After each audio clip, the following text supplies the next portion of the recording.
So hi guys, again this is Christine from Peak Motors sa Abad Santas Manila branch, and for today's video I'll be sharing with you the 2025 Expander Cross two-tone na quartz white pearl.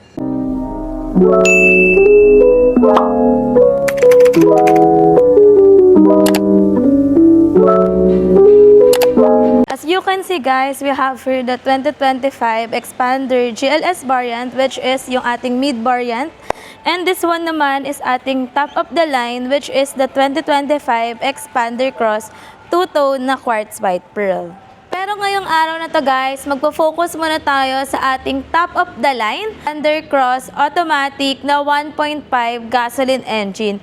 Pero bibigyan ko na rin kayo ng mga insights kung ano bang pinagkaiba niya when it comes to Expander GLS automatic. Guys, bago ang lahat, simulan natin dito sa unahan ng ating unit. Pagdating sa ating Expander Cross guys, naka full LED na tayo. So naka LED na DRL, LED headlight, and naka LED na rin yung ating fog light. So dito naman sa kanyang bumper, yung design ng kanyang bumper is parang nudge design, which is nagmumukha siyang bulky or parang nakaano siya parang SUV yung itsura niya. So guys, papakita ko na rin sa inyo dito sa Expander GLS. Kung makikita nyo, sa Expander GLS, magkaiba yung design ng kanilang bumper. So, itong bumper natin sa Expander GLS, sobrang plain niya lang. And pagdating sa lightning system, sa Expander GLS, naka-LED DRL, LED headlight, then pagdating sa fog light is naka-halogen lang tayo. So, going back guys sa ating Expander Cross, kung makikita nyo na rin dito guys, pagdating sa color, sa Expander Cross is naka two-tone siya na meron tayong color black accent dyan. While for the Expander GLS is kung ano yung body color niya, as is lang siya.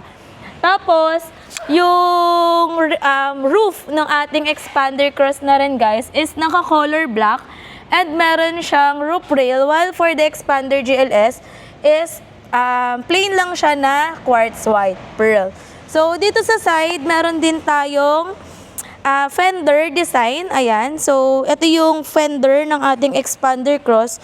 While for the Expander GLS, sobrang plain niya lang. Pero kapag nag-avail kayo sa akin na Expander GLS, guys, pwede ko kayong bigyan ng slim fender flare para magkaroon ng additional design or forma yung inyong unit. So, guys, pagdating naman sa ating mags and tires guys, yung ating Expander Cross is naka 17-inch two-tone alloy wheels. Ayan, ito yung kanyang design. Tapos napakita ko na rin sa inyo yung design para sa ating Expander GLS kasi isa pa to sa pinagkaiba nila. So ito naman guys yung design para sa ating Expander GLS.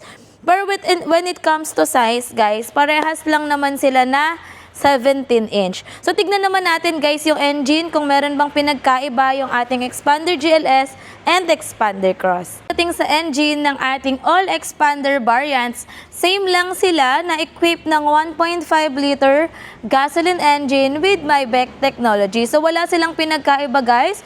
Even the lower variant na Expander GLX up to the Expander Cross. Guys, dito naman tayo sa side ng ating unit. Yung Expander Cross na ipapakita ko sa inyo guys kasi ito lang yung naka-open. Yung Expander GLS kasi natin is naka-lock.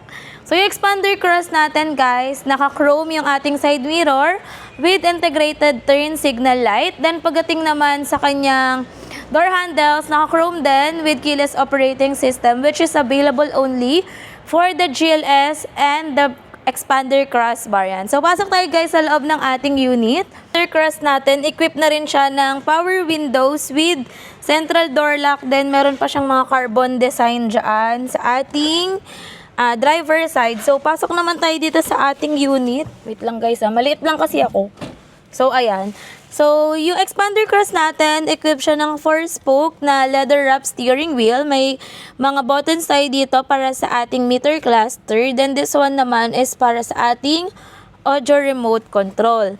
Then, sa right side, we have here the cruise control, voice command function, and yung ating hands-free button. So, nandito rin pala guys yung mga controls ng ating lightning system and controls ng side mirror, active stability, control, and yung ating expander cross is naka-tilt and telescopic adjustment. So, pwede nyo siyang i-adjust depende sa inyong preference. By the way, yung ating expander cross guys is naka-push start engine. Ito po siya, ayan. Makikita nyo. So, naka one touch push start engine yung ating expander cross guys. Pakita ko na rin pala sa inyo yung design ng ating meter cluster. Ayan, sobrang ganda and talagang high quality contrast yung kanyang design. Ayan. So, punta naman tayo guys sa ating multimedia system. Guys, ito yung multimedia system ng ating expander cross. Yung sinasabi ko sa inyo guys, ayan, pwede nyo siyang i-connect by Android Auto and Apple CarPlay. And isa pa sa kinaganda nito, since di ba meron siyang reverse camera, even hindi kayo naka-reverse, ayan, makikita nyo siya sa screen. So, ayan, tignan nyo, merong Mirage G4 dyan sa ating likuran. Sa ating air conditioning system, ito yung design niya. Ayan, makikita nyo. Naka-piano design siya and meron siyang mga toggle switches with max cool function. So, napakaganda ng design nitong ating air conditioning system. Then, pagdating naman dito sa baba, meron tayo ditong dalawang card slots para sa inyong mga subscriptions or RFID Easy Trip na card pwede nyong ilagay dyan. Then, dito naman dalawang USB port for Android Auto and Apple CarPlay, and yung isa is for charging. Then, 12 volts na power outlet. Ayan. Yung expander cross natin guys is a 4-speed automatic transmission equipped with overdrive button. Ayan. So, additional torque to kapag mag-overtake tayo. So, naka-electronic parking brake with brake auto hold na rin tayo. And meron din tayo ditong dalawang cup holders, center console with armrest. Ayan. Ayan. So, pagdating naman pala guys sa seat material ng ating expander cross, naka-genuine leather seat tayo with heat guard. Ayan, navy blue yan.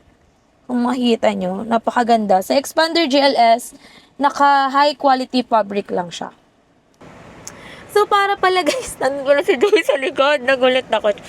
So, para pala guys, sa mga gustong mag-avail, nitong ating 2025 expander cross, nagki-cater po kami, even cash payment, in-house financing, bank PO, pwede po yan sa amin. Just let me know, comment lang po kayo dito sa YouTube video ko or message nyo po ako sa aking Facebook account, Viber, WhatsApp, or even TikTok guys. Follow nyo na rin ako. Even si Joey, ayan.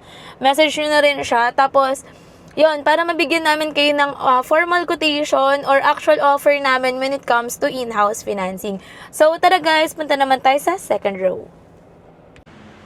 So, today is Sunday guys. Thank you so much pala sa aming mga clients na mag-a-avail this March 2025. So, sobrang dami na nating mga clients na nakapila or for release na natin this March 2025. Actually, kakagaling lang namin from Japan. So, kakabalik lang namin. Kaya ngayon, work na muna tayo.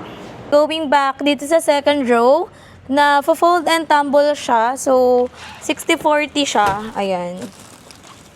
So, pwede nyo siyang i-fold if ever para makapasok yung mga passenger.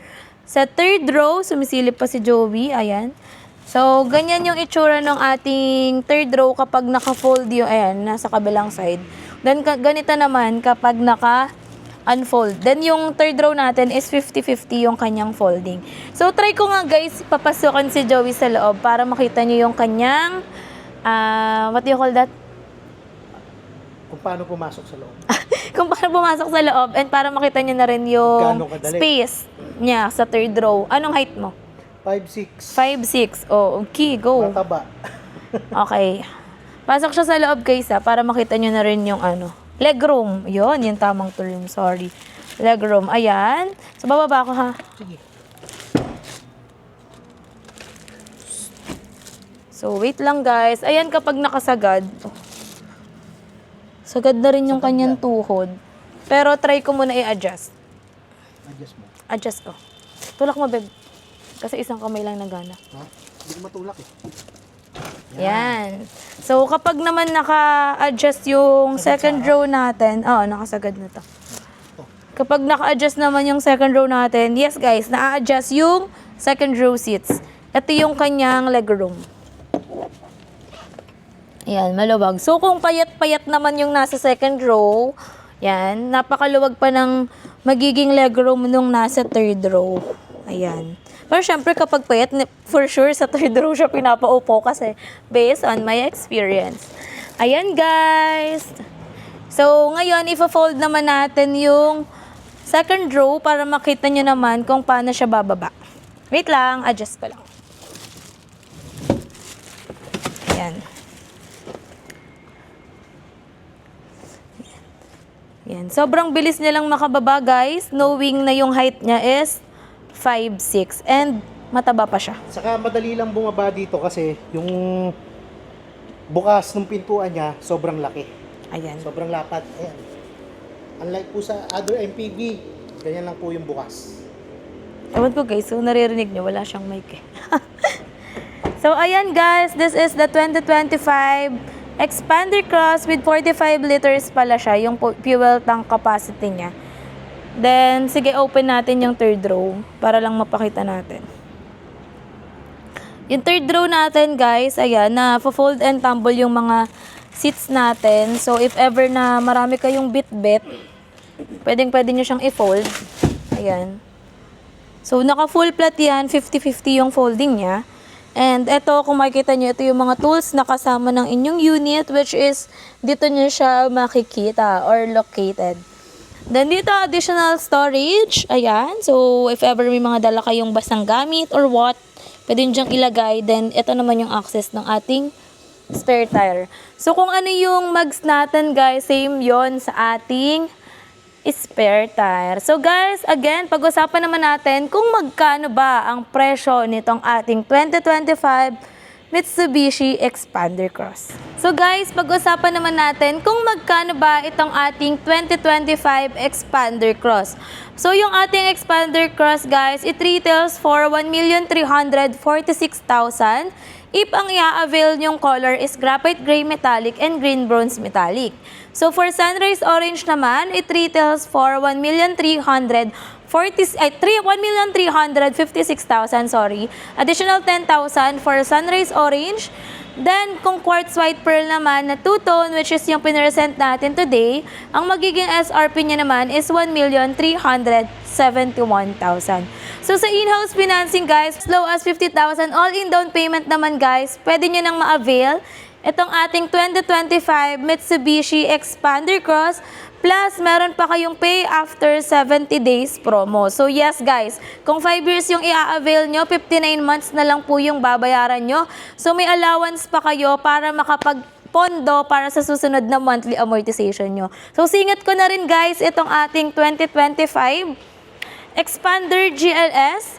It retails for 1,216,000 for the graphite gray metallic, green bronze metallic, and red metallic.